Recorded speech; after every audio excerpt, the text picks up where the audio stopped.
Hello students, in yesterday class we have started about the work, power, energy, and we have discussed work and power there. Also we have defined energy and mechanical energy we were discussing, and in that the formula of kinetic energy we have derived. So today let's discuss first the relationship between kinetic energy and momentum. After that we will see the work energy theorem. So let's just start our class here. So class first one we will see that is the relationship between kinetic energy and momentum. Suppose the kinetic energy that is denoting by K and momentum that is by V.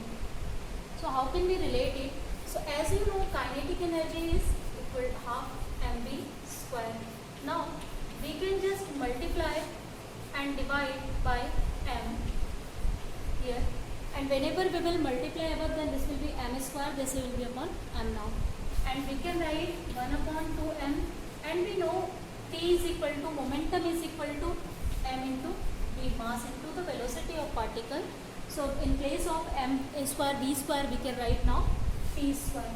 So this is the relationship between kinetic energy and momentum. So kinetic energy is related by momentum by now this formula. Now the next one here, that is work energy theorem for a constant force first. After that we will see for a variable force also. So first of all, what is work energy theorem? So work energy theorem states that the work done by the net force acting on a body is equal to change produced in the kinetic energy of the body. So just now, as in the definition of kinetic energy I have told you, whenever the body that is moving from one place to another, it means it starts to begin in motion, whether it is changing its motion or it is doing the motion, that time the work that is done to do that motion, that is known as the energy of the kinetic energy of the body. So in the same way, if in generalized way we will call it, whenever we are doing some work on a body, then that work also always appears in any form of energy. So this is now the statement of work energy theorem. Now how can we prove it for a constant force? So suppose a constant force acting on a body and of mass m, and that is producing acceleration a in it. Next one, after covering distance, as suppose the velocity of body becomes v, and in initial velocity of the body is u now. So as we have the equations of motion, according to that one we can write v square minus u square is equal to now 2as. Next one, as if we will multiply this equation on both sides by half into m. So let's multiply it. So this is half mv square minus of half mu square, and this is 1 by 2 times m into 2as. Now half mv square and half mu square is what? Mv square, this is kinetic energy of the particle in final state. This is in initial state. It means that kinetic energy of final motion minus initial motion, we can say that is now change in kinetic energy. So this is change in kinetic energy of the body. And this side, if 2 will be now cancelled out, this will be ma into s now. Now in the place of m into a, we can apply write down the force F by Newton's second law. So this is now F into S, and we know F into S is the work done W here. So it means that the work done is equal to change in kinetic energy. This is the statement of our work energy theorem. Whenever we are doing some work on the system, then that appears in some form of energy, or that is used to change in energy.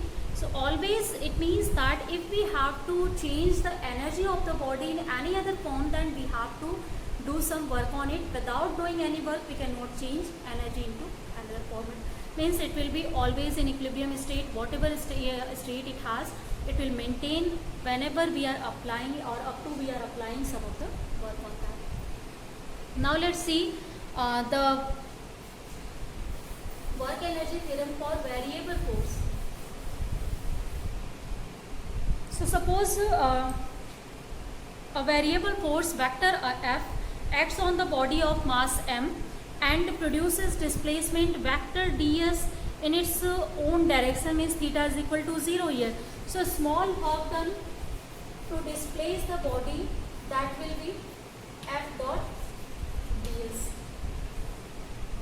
Next one here, if you will just write down now or use Newton's second law of motion, or if you can solve also this one, then it will be F ds, reason as theta is equal to 0 here, and we know F is equal to ma, or we can write here this is m dv by dt.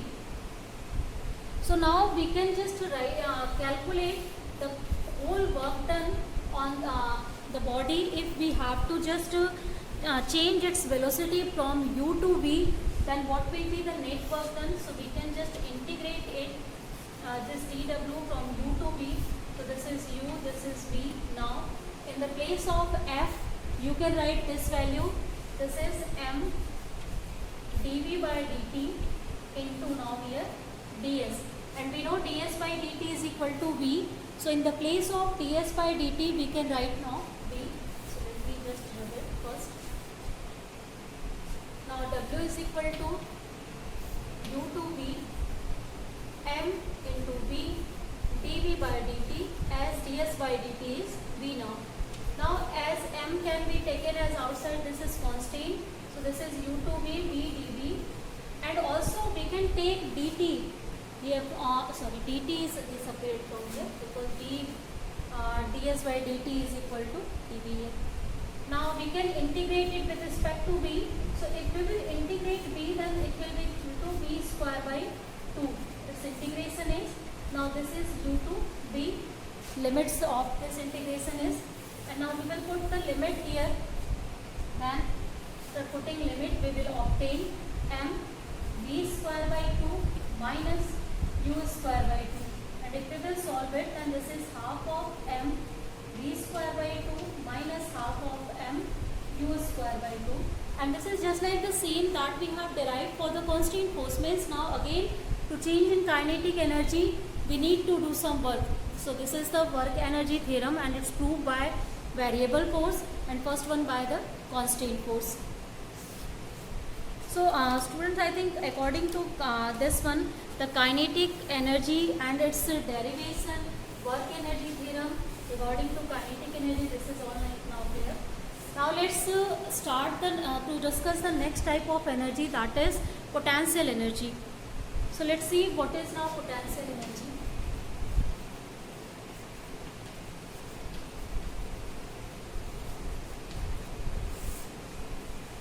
So potential energy concept that is arising due to orientation or position of any body in any field, or you can say in any force. So it means that whenever body is possessing some configuration, it has some orientation, it has some position, then that time this kind of energy will come into play. So always you can say whenever body will have all these property, whether that body has some position, configuration or orientation, that time it will have the potential energy. So potential energy depending on different features are also of different types. So like one by one we will see the examples of potential energy and how can we understand that. So first, like the example of potential energy, if any of the body that is lying on any roof, that has always some potential energy. So it means that if it is allowed to fall, then that time it can do some work due to the energy stored in it. Just now work energy theorem is saying if in any body there is energy, then that can be converted into work. Like in our body, some of the potential energy is always conserved, that's why we can do some work. So in the same way, if any body that is raised on the roof, and if it is start to fall, then it can also do some work. So this is our concept of now potential energy also by using work energy theorem. Next one here, if you will see different types of potential energy. So here we will discuss some type of potential energy. First type of potential energy is gravitational potential energy. So gravitational potential energy is what? It is the potential energy associated with the state of separation of two bodies which attracts one another through the gravitational force. Means if some of the body that starts to detached from one another, if they are just repelling, like if on earth some of the body is present that is always experiencing the gravitational force due to earth, but whenever this body will starts to go beyond the gravity, or we have to just escape from its gravity, then always we need to do some work, and that work is equal to the potential energy of the earth there. So this is now also the concept. It means that the potential energy is equal to the work needed to detach the body against the gravitational force, that is now known as gravitational potential energy. Second type of potential energy is elastic potential energy. So elastic potential energy is what? So this is the potential energy associated with the state of compression or extension of an elastic string or elastic object. So like we have number of types of elastic bodies, that bodies can be compressed or extended. So whenever we are compressing or extending them, means we are changing their length, area or volume, then that time we also need to do some work, and that work is known as now elastic potential energy. Now third type of potential energy is electrostatic potential energy. So electrostatic potential energy, again this is now whenever two electric charges that are interacting, and again if we have to detach them, then we need to do some work, and that work is known as elastic potential energy. So this is all three types of potential energies that we have to just discuss here. So the first one, let's see, is still not the third one, only two potential energy we will discuss. The third type of potential energy you will study in the class 12. So first gravitational potential energy, and the second elastic potential energy. Both potential energies we will see here. So let's start now to discuss the first type of potential energy, that is gravitational potential energy.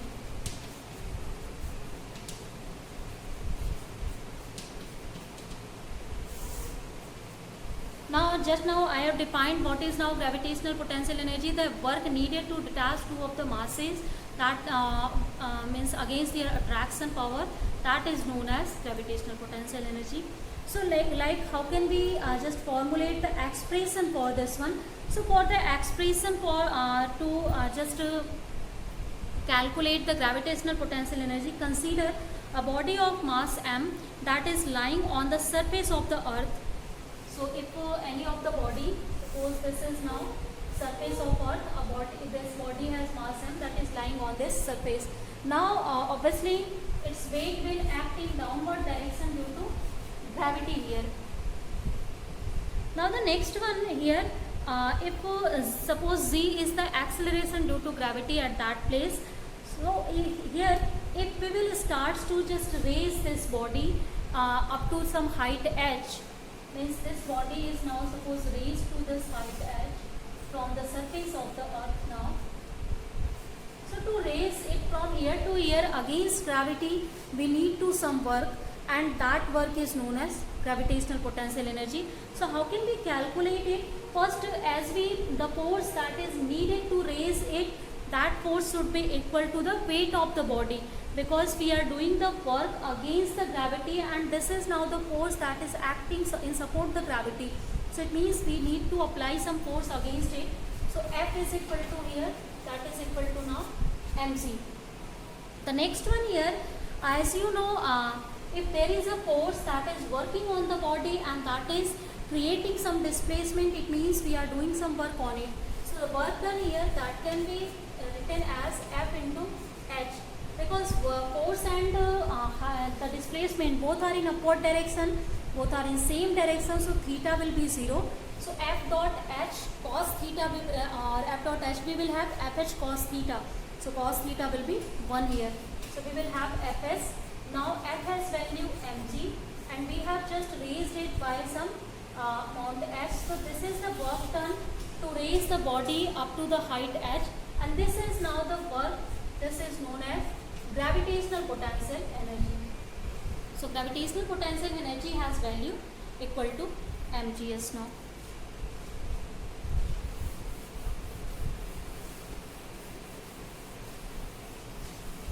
Now next one, if you will see next, the gravitational force that is always conservative in nature. So conservative and non-conservative forces we have already discussed. So here conservative force, if again just in one word I will say you, if any force that is not depending on path, then that is known as conservative, means it is only depending on initial and final position. Like gravitational force is acting between two bodies, so it is not affected by any intervening medium, any other thing. It means that always it will have the value that is depending on one mass and another mass and their separation. So that's why it is conservative in nature. And if the forces that are you can say depending on the path, that are known as non-conservative. Like if you will see heat supply, so heat supply always depends on its path that is taken, so that's why that is non-conservative. Now the next type of force here, the energy here, that is elastic potential energy. So elastic potential energy is what now? Just now I have told you, whenever we are extending or stretching any of the spring, then that time the energy stored or work we have done to stretch or compress the string, that is known as elastic potential energy. So our second concept is here for elastic potential energy. So let's see now what is elastic potential energy. How can we just obtain the expression here?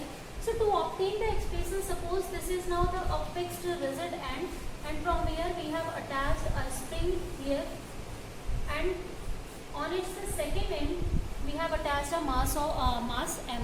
One end of the spring is fixed here, one end we have just made free, and a mass is attached with it. Now what we will do, suppose here one more thing, the spring has spring constant K. Spring constant is what that is defining or saying about the elastic property of the spring here. So if we will start to extend this spring, for the extension we need to apply a force in this direction. So due to the application of this force, this spring will now start to just extend, and suppose this string is now extend to this value. So here the extension you will see, the spring is extended to some display, or spring has made some displacement x on the application of this force F in this direction. So if the force we have applied, there is some extension, then it means that there is a force that is acting on the body. So suppose for starting, if first of all you will see the force that is acting in this case. So this force is depending on the displacement that is caused in this system. So force is directly proportional to displacement, or if you will see, this force has value always equal to minus kx. Minus sign is denoting actually this body have elastic property, or due to a property of elasticity, it always try to maintain its body. So it is applying a force against to this one, and that's why it has minus value. But if you don't want to write it for this one, then you can just write, because this is only just showing the direction. Next one, if we have to now displace this by some, suppose first of all we are displacing it by some small amount dx. So in displacing it a small amount dx, we need to do some work, and that work will be equal to f dx. And as both have same direction, so the cos theta will be 0, so dot product will be here. So cos theta will be 1 here. Next here, the case, if now we will write down the value of f, then this is f kx dx now. Now if we have to find out the work to be extend this whole of the string from 0 to x, means in its initial position to overall x position, if we have extended it, then in that case, what is the work that is done here? So we can calculate, just I am removing minus sign here. So this is now, after solving this one, you can find out this will be half kx square. So K is constant, you can take it outside to the integral. After that, if you will integrate x ds, this will be x square by 2. And if you will write down the limit now, so x square by 2 you will get. So half kx square, this is now the value of work done to extend or compress the string. In both cases we will get the same thing, and this is now the elastic potential energy. So this is our the second kind of energy whenever we are extending or compressing any of the string.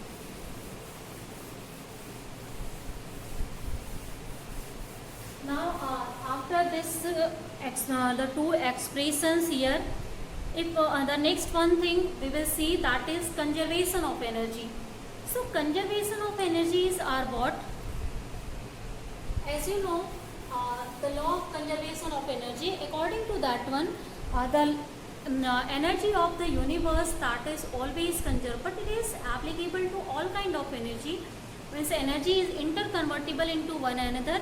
It can be converted from one form to another. We cannot produce, no, we cannot destroy it. So here if separately we will see the conservation of energy, like we have discussed the mechanical energy. So in mechanical energy, two types of energies we have, potential energy and kinetic energy. Here only we are talking for the mechanical one, not any other kind. So if you will see the next topic, that is conservation of mechanical energy. So according to the conservation of mechanical energy, we have the concept that is now the mechanical energy that will be always conserved. It means that the sum of, as you know, mechanical energy is what first?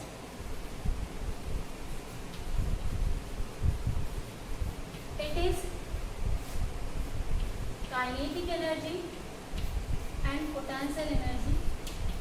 Yes, summation.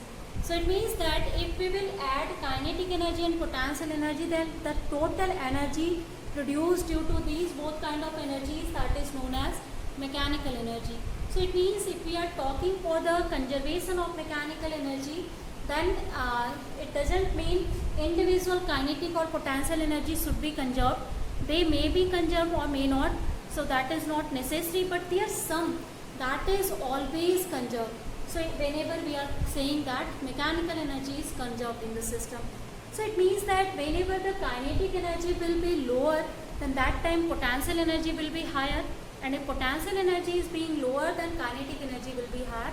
Like if some of the particle that is at rest, then at rest as V is equal to 0. So for the rest condition, V is equal to 0, then that time kinetic energy equal to 0.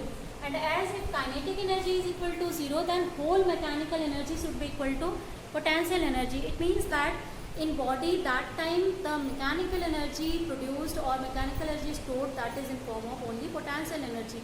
But whenever the body will start to move, so if it has some position as well as some velocity, then that time it means that the potential energy will now start to decrease, because if V will have some value, non-zero value, then that time the kinetic energy will also some non-zero value. So it means that the body will have now some of the kinetic energy, and if the body is possessing kinetic energy, it means that the potential energy should be reduced now, because we have to just conserve this sum. So that's why whenever the body will start to move, then potential energy start to reduce, kinetic energy start to increase. And if the body is in full motion, its velocity is quite greater than that time, if it doesn't have any position, or the rest mass energy of the body is 0, like photons. If you will see the examples here, the photons are what through which photons are the particle through which the light is made up of. So in that photon, rest mass energy is 0, means photons can be never at rest. So if they are not going to be at rest, then their potential energy is 0. So it means they have only kinetic energy. Similar example is for ideal gas molecules. Ideal gas molecules are also supposed to be not at rest. So it means that their all energies are only kinetic energy. So this is all the examples of the conservation of mechanical energy, or the conversion of potential into kinetic or kinetic into potential. So it means we need to only just keep the sum here conserved. So that is now known as the conservation of mechanical energy here. Now here Students, I think whatever we have discussed, like work energy theorem, potential energies, conservation, that is all now clear. So let's discuss the rest of the things in next class for this chapter. So thank you, students.